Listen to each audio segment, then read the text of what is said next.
Bismillahirrahmanirrahim. Assalamualaikum warahmatullahi wabarakatuh.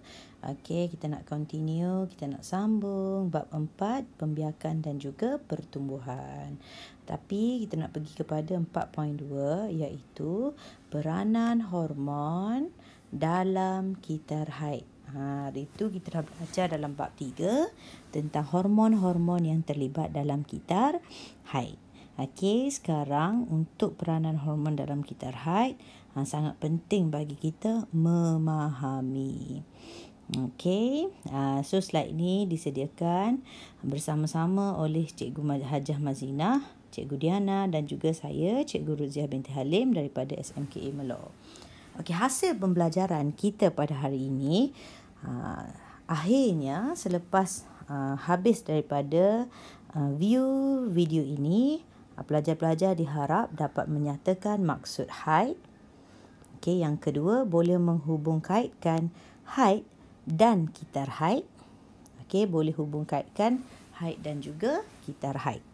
Yang ketiga, boleh menyatakan kepentingan kitar haid. Yang keempat, anda juga boleh menyatakan hormon yang terlibat dalam kitar haid. Boleh menerangkan peranan hormon dalam mengawal atur kitar haid. Ini sangat penting, peranan hormon dalam mengawal atur kitar haid. Yang keenam, selain daripada itu, pelajar-pelajar juga dapat menghubungkaitkan aras hormon dengan perkembangan folikel.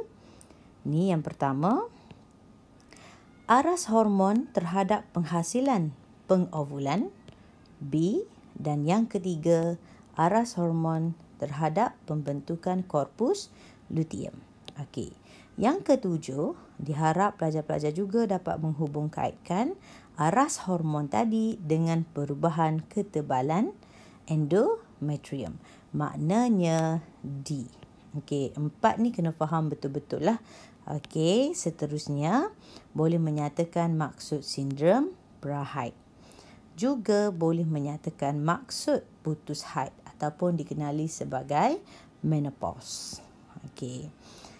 Terpergi dahulu kepada apakah itu haid dan juga apakah yang kita faham tentang kitaran haid.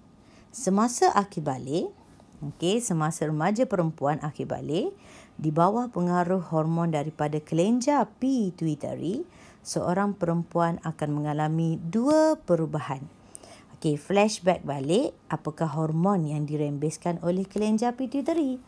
Kelenjar pituitari akan merembeskan 1 FSH dan 2 LH yang terlibat dalam penghaidan.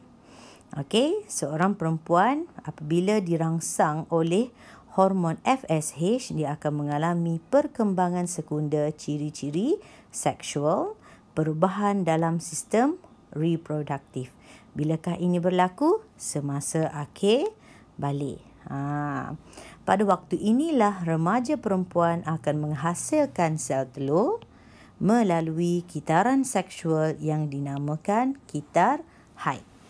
Bagi perempuan yang normal, kitar haid dia adalah 28 hari. Maknanya setiap 28 hari, remaja perempuan akan menghasilkan satu telur melalui kitar haid. Okey, cuba kita lihat rajah ini. Ini adalah kitar haid, menstrual cycle. Perkara yang pertama, seperti cikgu jelaskan tadi, kitar haid bagi perempuan yang normal adalah berlaku selama 28 hari. Ini adalah hari pertama dan ini adalah hari terakhir, 28 hari. Dan dalam kitar haid ini kita bahagikan kepada 1, 2, 3 dan juga 4. Okey, kita rujuk kepada gambar rajah yang pertama. Daripada hari pertama sehinggalah hari ke-6 ataupun hari ke-7. Fasa ini dinamakan menstruasi ataupun fasa penghaidan, di mana remaja perempuan akan mengalami keluluhan dinding uterus, dinding endometrium. Selepas itu, daripada hari ke-7 sehinggalah hari ke-10. Ini adalah fasa yang kedua di mana dinding uterus mula terbentuk, dibina semula di bawah rangsangan hormon tertentu. Pada hari ke-11 sehinggalah hari ke-18, di mana pada fasa ini berlakunya ovulasi. Ovulasi berlaku pada hari ke-14 di mana telur yang telah matang dibebaskan daripada ovari. Pada hari ke-19 sehinggalah hari ke-28, sekiranya telur tadi tidak disenyawakan oleh sperma, maka pada awalnya dinding uterus akan kekal tebal, tetapi sekiranya tidak berlaku persenyawaan, ia akan kembali luluh pada gitar haid yang seterusnya. Itu adalah gambaran awal bagi gitar haid. Okey. Apakah yang dimaksudkan dengan gitar haid? Gitar haid adalah perubahan gitar bulanan yang berlaku dalam badan wanita beserta dengan pengovulan. Pengovulan tadi berlaku pada fasa yang keberapa? Yang ke-3. Dan juga pendarahan apabila wanita mencapai akil balik setiap 28 hari. Perubahan-perubahan ini dikawal oleh hormon. Tanda permulaan gitar haid ialah pendarahan. Pada fasa mana? Pada fasa pertama. Diikuti oleh pembinaan semula dinding uterus. Fasa mana? Fasa yang kedua. Sehingga menjadi lembut, tebal dan kaya dengan bekalan salur darah. Pada pertengahan gitar haid, iaitu pada hari ke-14, pengovulan ataupun pembebasan usid sekunder daripada ovari berlaku. Ini fasa yang ke-3 tadi. Okey. Ini adalah penghaidan. Okey. Apa maksud penghaidan? Ianya adalah keluluhan lapisan dalam dinding uterus ataupun kita panggil ianya endometrium yang disertai dengan pengeluaran darah, tisu epitelium dan juga usid sekunder yang tak tersenyawa dan mukus melalui faraj. Okey. Haid dan gitar haid. Okey, gitar haid melibatkan dua perubahan yang dikawal atau oleh beberapa hormon. Okey, yang pertama, kumpulan satu. Kumpulan hormon lah ni. Melibatkan dua kumpulan hormon. Kumpulan satu mengawal perubahan dalam ovari. Manakala kumpulan yang kedua pula mengawal perubahan dalam uterus. Okey, faham ke tak? Okey, maksudnya di sini, ini adalah ini adalah sistem pembiakan perempuan. Ini adalah ovari dan di sebelah ni pun adalah ovari. Okey, kumpulan satu mengawal perubahan dalam ovari. Maknanya dalam ni. Okey, kumpulan yang kedua pula mengawal perubahan dalam uterus. Maknanya dalam uterus. Boleh? Okey.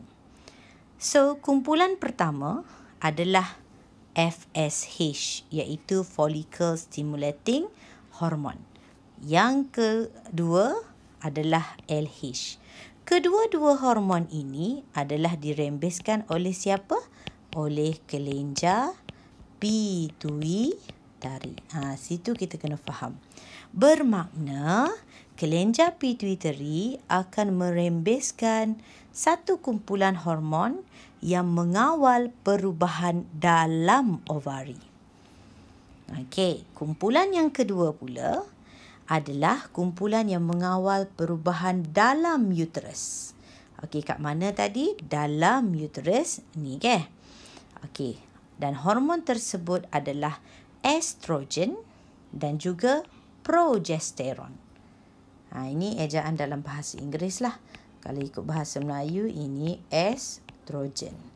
Ni adalah progesteron. progesterone. So, hormon-hormon terlibat dalam kitar haid. Ada 4 lah. Okey, kita tengok tadi kumpulan 1 terlebih dahulu.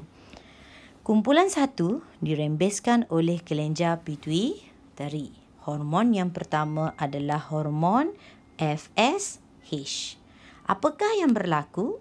Okey, sekarang katakanlah ini adalah kelenjar pituitari. Apabila kelenjar pituitari merembeskan FSH, apakah yang berlaku dalam ovari? Kan saya dah ajak oogenesis. Seorang wanita apabila disahkan dia adalah jantina perempuan, maka dalam fetus lagi dah berlaku perkembangan folikel. Bermaksud apabila terdapatnya rangsangan FSH, FSH akan merangsang sel folikel untuk merembeskan estrogen, iaitu hormon yang kedua. Untuk merembeskan estrogen.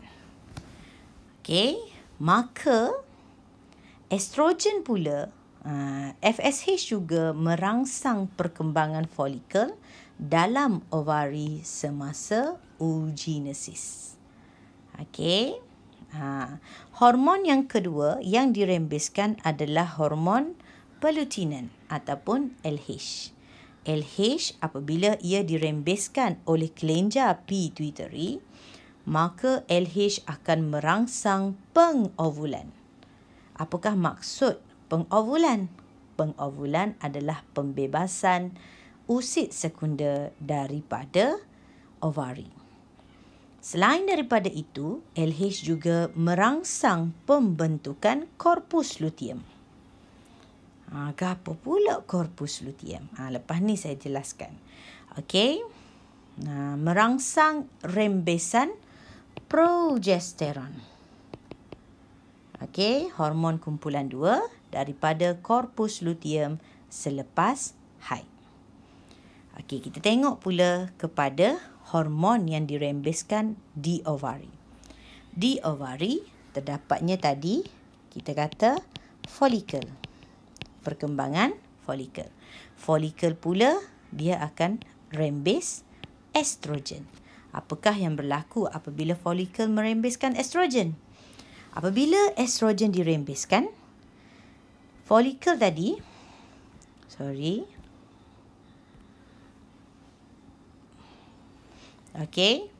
memulih dan membaiki dinding endometrium. Maknanya apabila perkembangan folikel dia akan rembes estrogen. Estrogen pula dia akan bertindak di mana? Pada uterus. Di uterus, masa tu hormon estrogen akan memulih dan membaiki dinding endometrium dan merangsang perkembangan pembaikian endometrium. Yang kedua, ia juga akan merangsang pertumbuhan folikel seterusnya. Maknanya, apabila folikel primer berkembang, membentuk folikel sekunder. Okey, sekarang ni folikel primer dia rembes sedikit estrogen, betul? Maka bila dia dah jadi folikel sekunder, maka jumlah estrogen dia akan meningkat. Merangsang perembesan FSH dan LH sebelum ovulasi. Okey. Apabila dah berlaku pengovulan atas rangsangan LH tadi, ni adalah folikel sebenarnya mula-mula. Tapi bila dia dah bebaskan usid sekunder, ia akan tinggal namanya adalah korpus luteum. So, korpus luteum ni tadi akan merembeskan progesteron. Mungkin ada yang macam, macam mana pula boleh berlaku macam tu ke? Okey, tak apa. Lepas ni saya sambung. Okey, merangsang endometrium menjadi tebal, berlipat-lipat dan kaya dengan salur darah untuk penempelan embrio. Juga merembeskan FSH untuk tindakan suap balik negatif. Menghalang Okey, merencat rembesan FSH dengan LH. Dan juga yang perempuan. Okey, yang perempuan kelenjar pituitary ni untuk LH lah. LH merangsang pengovulan iaitu pembentukan korpus luteum. Okey. Ni. Cuba kita tengok, kita zoom in kan rajah kita pada ovari. Okey, ini adalah keratan rentas ovari dalam bulatan hijau ni. Okey, ini adalah follicle primer. Okey, yang pertama. Nombor 1, kelenjar pituitary. Okey, kelenjar pituitary KP ni dia akan rembeskan yang pertama adalah FSH. Apabila kelenjar pituitary merembeskan FSH, FSH ni diangkut masuk ke dalam ovari melalui aliran darah. Okey, FSH tadi akan merangsang perkembangan folikel. Bermaksud folikel akan berkembang membentuk folikel sekunda. Berkembang membentuk folikel graft. Ini hok besar ni adalah folikel graft. Pada masa yang sama, folikel ni dirembeskan apa? Folikel dia akan merembeskan hormon estrogen. Hormon estrogen pula akan membaik pulih dinding endometrium. Okey, selepas dibentuk folikel graft yang matang ni, folikel graft ni akan meletus. Okey, di bawah rangsangan hormon LH. Oleh siapa? Oleh kelenjar pituitary. So, bila terdapatnya hormon LH, maka berlaku ovulasi. Bila berlaku ovulasi, ovum ataupun usid sekunda dibebaskan, maka dia akan tinggal sarung saja. Sarung saja ni namanya korpus luteum. Okey, itulah terbentuknya korpus luteum. Korpus luteum pula fungsinya akan merembeskan progesteron. Progesteron pula akan membantu mengekalkan ketebalan dinding endometrium. Okey. Dalam bahagian 2, teacher nak kaitkan apakah hubung kait antara perubahan aras hormon 1, perkembangan folikel 2, dan yang ketiga, perubahan ketebalan endometrium sepanjang 1 gitar haid. Okey, yang pertama, okey. So kita tengok dulu nombor 1, 2, 3, 4 dan 5 di mana pada awal haid iaitu hari pertama. So bila kita rujuk pada jadual, bila kita rujuk kepada graf, okey, ini adalah hari 0, 14 dan juga 28. Maka selepas ni adanya hari pertama deh. Okey, hari pertama sebenarnya lobus anterior kelenjar pituitary mula merembeskan FSH. Okey, mula merembeskan FSH ke dalam aliran darah untuk diangkut ke ovari. Maka dengan itu kita pun tengok, sebab dekat graf ni kita kena faham dia ada 1 kita ovari, 2 suhu badan. Tapi suhu badan ni tak adalah penting sangat lah untuk silibus kita. Sebenarnya inilah yang kedua, iaitu anterior pituitary hormone, iaitu hormon yang dirembeskan oleh kelenjar pituitary. Okey, maka untuk yang pertama ni duduk sini. Okey, jadi apa yang di statement yang pertama kata tadi, lobus anterior kelenjar pituitary mula merembeskan FSH. Maka mata kita merujuk kepada yang berwarna hijau ni, sebab hijau ni adalah FSH. So apabila hormon FSH mula dirembeskan, okey, apakah yang berlaku? Okey, yang ketiga dekat sini Ni adalah hormon yang dirembeskan oleh ovari. Dan ini yang keempat, apakah yang berlaku pada dinding endometrium. Okey, yang pertama, ini adalah yang pertama, sebab pada awal haid tu kelenjar pituitari merembeskan FSH. So apakah yang berlaku bila FSH dirembeskan? Tindakan FSH dia akan hantar kepada ovari. Maka yang kedua, di ovari. Okey, nombor 2, rujuk kepada nombor 2. FSH merangsang perkembangan folikel. FSH merangsang perkembangan folikel. Lalu tisu folikel merembeskan estrogen. Okey, kita tengok dekat sini. Ini adalah folikel primer. Folikel primer, dia akan FSH merangsang perkembangan folikel. Ni growing folicle. Maka folikel pertama primer tadi akan berkembang menjadi folikel sekunder. Dan pada masa yang sama, folikel juga merembeskan estrogen. Kalau kita tengok sini, estradiol ni adalah estrogen lah. Okey, folikel merembeskan estrogen. Cuba awak tengok dekat perkembangan folikel. Daripada kecil, satu, besar dan makin besar. Okey, bila makin besar, maka kalau kita rujuk dekat graf estrogen juga, aras estrogen semakin meningkat. Okey, yang paling besar ini adalah folikel graf. Okey. Jadi, poin yang ketiga, estrogen merangsang pemulihan pembaikian dinding uterus diikuti menstruasi haid. Maknanya, yang tadi nombor 2 adalah perkembangan folikel. Kan? Folikel juga merembeskan estrogen. Yang keempat, estrogen pula fungsi dia akan membantu pembaikian dinding uterus. Diikuti selepas menstruasi lah. Okey. Ni menstruasi ni haid ni deh. Ni hari pertama hingga hari ke-7 penghaidan berlaku.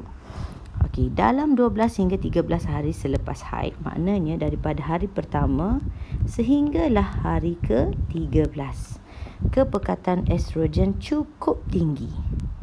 Okey, kenapa boleh jadi cukup tinggi? Sebab folikel graf merembeskan hormon estrogen yang tinggi. Kalau kita rujuk dekat sini, aras estrogen pun meningkat. Lalu, ianya menggalakkan perembesan hormon yang kedua daripada pituitari, iaitu LH. Okey, tadi yang keempat, pembaikian dinding endometrium ke? Yang kelima, aras estrogen pun tinggi. Bila aras estrogen tinggi dalam darah, ia akan merangsang kelenjar pituitari nombor 6 untuk merembeskan hormon LH. Apabila hormon LH dirembeskan, okey, manakala folikel yang berkembang mencapai kematangan dan dikenali sebagai folikel graf. Betul lah tadi teacher dah terangkan tadi ke? Folikel graf. Okey, dengan kehadiran LH, nombor 6, nombor 5. Okey, dalam graf saya nombor ni dah. Okey, dengan kehadiran LH, folikel graf membebaskan usid sekunder. Okey, apa maksud dia sini? LH tadi dia akan dirembeskan, dia akan merangsang ovulasi. Apakah maksud ovulasi? Ni nombor 7 dah. Ovulasi dikenali sebagai ovulasi, iaitu pengovulan. Okey, boleh tak? Tadi nombor 7. Okey, nombor 7 di sini, LH menyebabkan perkembangan folikel graf lompang. Okey, sekarang ni tadi nombor 7. Ni LH dirembeskan, LH akan menyebabkan ovulasi berlaku. Okey, ovulasi berlaku, tadi yang ni namanya folikel. Sebab dalamnya terdapat ovum, iaitu usid sekunder. Once usid sekunder telah dibebaskan, ia dah tukar nama menjadi corpus luteum. Jadi dalam statement dekat sini, okey, LH menyebabkan perkembangan folikel graf lompang menjadi corpus luteum. Dan corpus luteum ni pula merembeskan hormon progesteron dan sedikit estrogen. Okey, sekarang ni nombor 7 ke? Okey, nombor 7 tadi dia dah bentuk korpus luteum. Korpus luteum ni pula akan merembeskan hormon progesteron nombor 8. Dan sedikit hormon estrogen. Lepas tu kedua-dua estrogen dan progesteron merangsang perkembangan endometrium. Okey, duduk sini. Ni nombor 9 dah lah. Okey, hak ni nombor 8, ni nombor 9. Okey, kedua-dua hormon estrogen dan progesteron merangsang perkembangan endometrium menjadi tebal dan kaya dengan salur darah. Untuk apa? Untuk penempelan ovum yang tersenyawa. Deh. Okey, duduk sini. Nombor 8. Okey, kita tengok pula nombor 8 pula. Nombor 9. Okey, nombor 10. Ini dalam nombor 10. Progesteron dan estrogen juga merencat rembesan FSH dan LH. Okey, suka teacher ingatkan apabila aras progesteron tinggi. Ni nampak ni, aras progesteron tinggi, maka ia akan merencat FSH dan juga LH. Okey, selain daripada itu, awak kena tahu juga progesteron ni sebenarnya dia ni mengekalkan ketebalan endometrium. Ni adalah mekanisme suap balik negatif oleh hypothalamus supaya tidak ada folikel baru yang terbentuk. Kalaulah FSH juga dirembeskan, maka ada folikel baru yang terbentuk. Tak mustahil ibu tu dia mengandung dan dalam tempoh yang sama ada juga fetus yang terbentuk. Tak silap gitu. Sebab tu kita panggil dia mekanisme suap balik negatif. Okey, jika persenyawaan tidak berlaku, ni nombor 11. Okey, maka korpus luteum mula merosot. Duk mana? Pada hari ke berapa? Hari ke-28. Dan kalau awak tengok dekat sini, mula-mula korpus luteum akan berkembang. And then bila tidak ada persenyawaan, korpus luteum akan mula merosot. Bila awak tengok sini merosot, aras progesteron pun berkurang. Bila aras progesteron berkurang, awak akan nampak dinding endometrium mula luluh. Bila luluh? Pada hari ke-28 ataupun 29 lah. Dengan merosotnya korpus luteum, rembesan estrogen dan progesteron terhenti. Maka ia akan menyebabkan penguraian dinding endometrium dan haid bermula pada hari ke-28. So, kita haid bagi perempuan yang normal adalah 28 hari.